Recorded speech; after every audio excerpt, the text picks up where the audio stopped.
My name's Jodie Richter. I'm a courier mail photographer, and I was recently sent to Emerald to cover the Christmas New Year flood. We arrived at 5 o'clock in the morning and waited a few hours and was able to get a chopper, and we flew straight out to the dam. And when we got there, I couldn't believe it. There was these two guys standing on the spillway. I sort of had them in the corner of the pictures and just wanted to show just the sheer volume, and it was just raging over the spillway. It was a few metres above the spillway. The biggest flood that Emerald's ever seen, so I felt like this shot really captured just how powerful it was.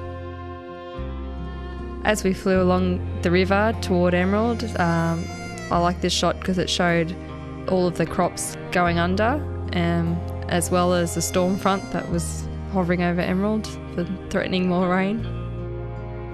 This family was able to get a hold of a boat and managed to rescue some of their belongings. This is a scene we saw repeated day after day all over Emerald. After we flew over the dam, we turned towards the township of Emerald, and this is pretty much the first house we came to, and we couldn't believe our eyes. It was a man standing on the roof. The flag was still in the windmill, we're just out of the water, and he had a tinny tied up to his roof, and it was just the saddest thing I think I've ever seen. It was really heartbreaking. So we sort of did a bit of a low circuit. He was okay, and then we kept going. We wanted to find the house that had the man on top of it, so it turned out to be the Pike household. And Jodie Pike, she's just come back into her home to have a look to see exactly what's left of it. Maury Iddles offered to take us over in his tinny to see his house. It flooded like this in 2008, and now again worse in 2010-11.